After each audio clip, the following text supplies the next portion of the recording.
Alright guys, welcome back to the channel where today we're going to be making apple butter rolls.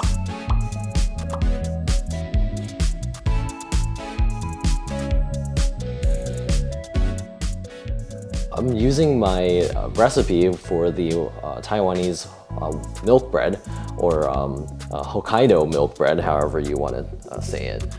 So we're going to start over here with the Tang.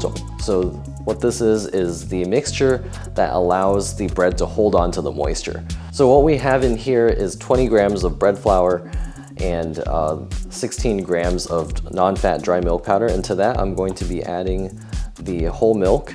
So that's 90 grams of whole milk. And we're gonna actually heat that while stirring. And it's gonna form a bit of a doughy-like substance, hard to describe. So you'll see in just a minute. It comes together really quickly, so just kind of keep an eye on it. You don't want it to burn or anything. I can already start feeling it starting to clump up around the edges.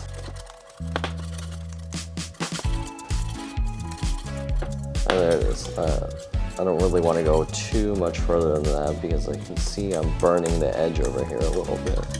Okay. So immediately to that, add more whole milk and 1 egg. So that whole milk is cold, so this egg won't curdle. I'm just going to mix that together.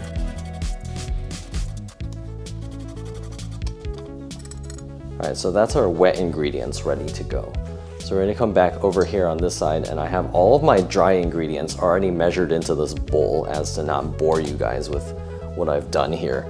So I'll put the ingredients on the screen. I'm going to whisk these dry ingredients together so that they are uniform in the dough.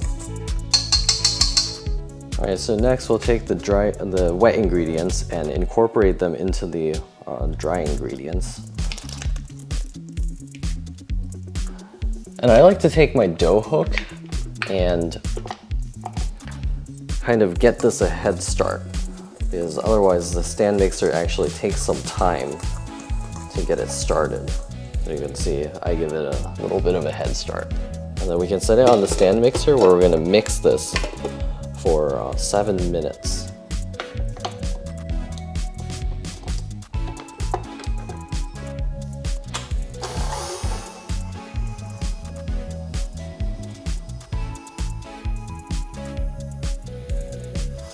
Alright, so after these 7 minutes of kneading, we're going to add the butter. This is 1 tablespoon of butter, but you could really go up to 2 or 3 tablespoons if you wanted to, if you wanted to increase that butter flavor.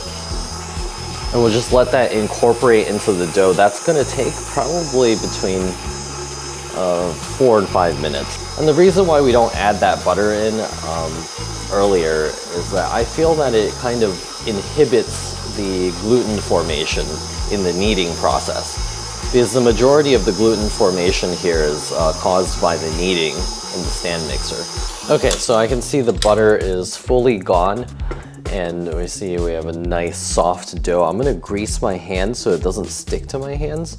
And I also have a greased bowl here, which I'm going to rise this dough in. So we're going to just pull this out.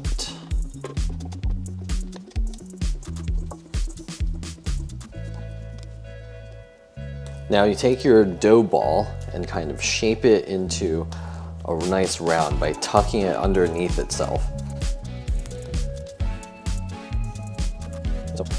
So that's ready to go. We're going to go ahead and let that rise. You can cover this in plastic wrap, but think of the sea turtles. All right, I'm going to let this rise for an hour. I use 6 grams of yeast. If you use 4 grams of yeast, then you have to go for an hour and 10 minutes. All right, so an hour has passed, maybe actually a little more, as we can see that it's puffed up quite a bit, very nicely risen. We're gonna go ahead and turn this out onto our board and kind of punch it down actually, so it's gonna shrink quite a bit. And then we're gonna roll it out. And I'm making apple butter rolls today instead of cinnamon rolls because I really like the taste of apple butter, and it has that cinnamon-y taste, those spices in there already. Also kind of makes the process easier because all you have to do is scoop the apple butter in. And I came to this because I remember there was a realtor who would give out these jars of apple butter. And maybe 2-3 years ago, I went looking for this apple butter because I think the realtor moved away, or you know, I don't know what happened, but he used to give these out every year. So we'd have free apple butter. So I was at the local grocery store looking for this apple butter, and they did not have this brand, so McCutcheon's. And so I bought, like, I don't know what it was, but it was either like the grocery store brand or Musselman's or something like that, and it just wasn't quite as good. So after a little bit of searching, I found this again. It turns out this one's made in Maryland, in Frederick. And actually they do ship online too, and I think this is the superior apple butter. Like, nothing else quite tastes like it. So we're gonna be using this today. And we're also gonna be using some apples, kind of small dice. And to the apples, I'm going to be adding about 3 teaspoons of cornstarch. And what the cornstarch is going to do is prevent these apples from releasing so much moisture to cause like a sticky situation inside of the bun. Because we're not gonna be actually cooking these down. So give it a quick mix. Let's see. Just lightly coated in cornstarch, and as this cooks, as this bakes, the cornstarch will absorb the moisture that comes out of these apples. So it's not critical that you use a baking apple. This actually is a gala apple. I prefer using a Honeycrisp, but I just don't have any right now. So we have the dough rolled out, and I'm going to be making 12 apple butter rolls today, and that takes, let's see, 4 tablespoons of apple butter.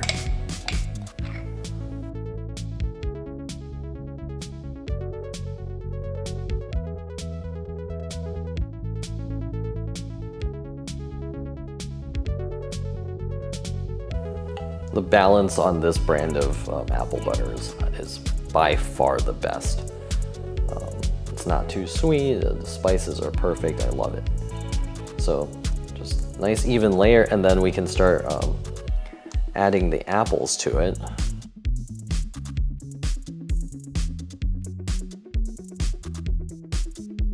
And these apples, when they bake, they'll actually bake up kind of like an apple pie, almost. And then all you have to do is roll this up. This recipe is just so easy to make. And just stretch out this end here and then tuck it over. And this will kind of keep the rolls together. A little uneven in size today, but that's okay. And then this is going to make 12, or you can make 10 rather large ones, but I'm going to try to make 12 today. So.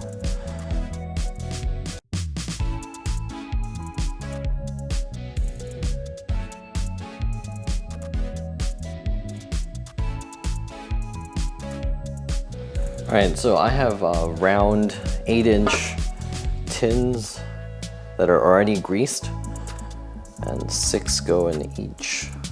So at this point, I'm going to egg wash them. Egg wash is optional. The egg wash really just gives it a glossy look. If you don't feel like beating an egg and doing this step, skip it. It doesn't really add anything to the flavor or anything texture-wise or anything. It's just for the look. And I like to egg wash it now because if you egg wash it later, I'm using a silicone brush and it'll just be so soft that the silicone brush can leave little indentations, not that it really matters. All right, so egg washed, and I like to rise these in a warm place, which for me is an oven with the light on, and that's gonna sit in there for 30 minutes. And then we'll bake it at 350 degrees. So I'll see you in 30 minutes.